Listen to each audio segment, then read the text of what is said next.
Hello everyone and welcome to the Transit Nomad family. In this video we're going to be discussing the best free parks in London as well as some London visitation tips. Before we get started, I'd like to let you know that I'm in London for a couple of weeks, and at the end of this trip I'll be recording my final verdict video comparing London with other cities to help you decide if you should visit, while also saving you lots of time and money with practical tips on how to get the most out of your trip. This will be an exclusive video, but you can easily gain access to it by subscribing or donating any amount on buymeacoffee.com/transitnomad or through the link in the video description below. With that being said, let's begin discussing the best free parks in the city of London. Right now I'm here at St. James Park, which is located right next to the Buckingham Palace. You can see it in the distance. If you look that way, let me zoom it in a little bit. There you go, that's the Buckingham Palace, which is a very famous location, one of the top destinations in London. And they do have a garden in the back of the palace. However, you do need to pay to visit that garden. But this park on this side of the palace is completely free, and it is very beautiful. The views are very scenic, it's very green. You can see some architecture in the distance and some water, and it is quite a peaceful environment here. A little bit crowded sometimes, but it is the central part of London. It's very close to main tourist attractions, and that's why everybody ends up hanging out at this specific location. A little bit further away, but still not too far away, we have another awesome free park, which is called Hyde Park. It's a pretty big park, but it does have a really cool lake. And my favorite spot in that park is called the Italian Garden. I visited it yesterday and it was so beautiful, with lots of fountains and flowers and beautiful landscaping and amazing views of that lake. It was so impressive. It's called the Italian Garden at the Hyde Park. It's also located within a walking distance from the Natural History Museum. Also, you can walk from Buckingham Palace, but it is quite a bit of a walk, maybe like 20 to 30 minutes. If you don't mind walking, it can be a scenic walk. You can feel the neighborhood and the streets of London and feel the city energy, but it is rather a long walk. But I think the number one best free park in London is the Greenwich Park, which is very scenic, but also it's a little bit further away from the city center. There is no way to walk there from the city center. You need to use public transportation to get there. It's called Greenwich Park.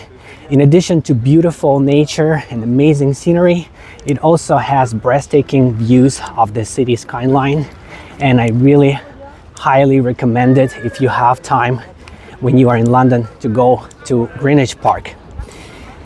There are lots of other parks in London too. If you use Google Maps, you will see that the city is full of parks, and each one is unique in its own way. I do recommend visiting as many of them as you can. They are all different and beautiful and unique in their own way. I don't think I visited any park during this trip that I did not like. The only thing is that some of them have more shade and some of them have a little bit less shade. It depends on the time of day. Today is a hot day in the summer, so I did end up having to hide from the sun in one of the parks, but it was not a big deal. You can still find shade. It's just that it's not everywhere you go. Like this specific spot, you can see the trees. We are surrounded by trees, but there are no trees exactly at this very specific location where I'm standing at. Another thing I want to recommend if you are visiting London is to stay as long as possible. A lot of people think that 2 or 3 or 4 days is enough, but it's not. London is a huge city and it has a lot to offer. not just in terms of parks, but also it has lots of free museums It has lots of awesome streets that you can explore with shops and cafes and beautiful architecture and lots of little things here and there that you can only find in London, like those old school classic red telephone booths or the classic world famous double-decker buses, which you can also ride for only $1.75, and you can ride it for up to an hour. You can also transfer for up to an hour, and that gives you amazing city views if you sit in the front on the second floor. It's an amazing experience. And London city center is huge. I don't think you can see the whole thing in one day. It is a rather big city with the big city center, and inside that city center there are lots of different attractions, and many of them are free, some of them are not free, but regardless of whether you want to pay or not, you're gonna have a great time in London. Some YouTubers, I've heard them saying that the food in London is not good and there are no free toilets. I do want to disagree with that. I've been here for a week now, and I can tell you with confidence that there are lots of free toilets inside many places. Yes, it's not like in the United States. In the United States we have more free toilets. Some places in Asia like Taiwan, Japan, Korea, they have free toilets at almost every subway, metro, MRT station. It's not like that in London, but you can still find free toilets. Some of them are inside parks, others are in museums, some are at train stations, and some of them you can just go to McDonald's or other little fast food chains and find free toilets. It's not that difficult. At least it's not as difficult as I thought it would be. In 1 week, I haven't paid for a toilet, not even one time, and I've been out all day, every day. So just keep that in mind. And also in terms of food, it's not that bad. There are lots of different kinds of foods, different cuisines from all over the world, including the local cuisine. Also, you can find lots of salads, sushis, bowls, poke, and sandwiches, fish and chips, all kinds of stuff, anything you can think of. It's a huge international city, kind of one of the world's capitals with everything, so you can find lots of food. It is kind of expensive, but you can also go to supermarkets, and this way you can save some money. They do have discounts at 3:30 or 4 p.m. at Tesco.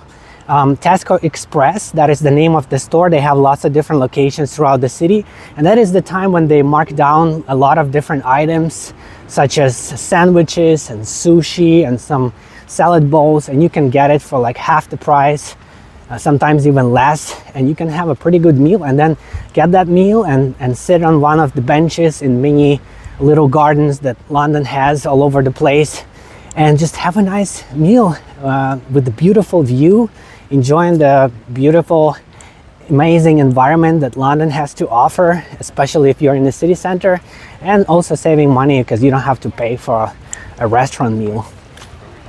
And in general, London is a pretty expensive city. I'm not gonna lie to you. It is one of the most expensive cities I've been to in my whole life. It's not as expensive as some people make it out to be. I think the number one most expensive item in London is housing, hotels, and that is the number one cost that you're gonna have to face. The hotel rooms, even the budget ones, start at $150. A lot of them are $200, $250, especially if you want to be in the city center. Even if you are rent an Airbnb, it's very difficult to find an actual apartment that you don't have to share with other people for less than $250 per night, even on a weekday. Otherwise, you have to rent a room and share it with other people, and you know, sometimes that is not the best experience if you have to share your space.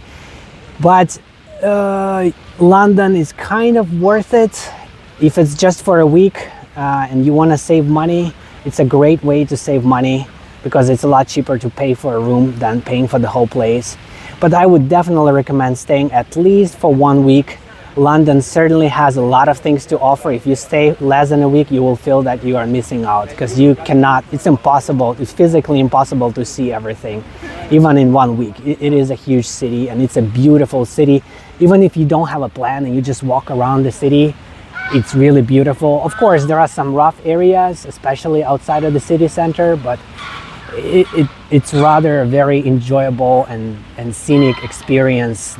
Every building is different and it feels like it has its soul. The style, the architecture, the city energy, the vibe. I highly recommend it. Cannot recommend it enough.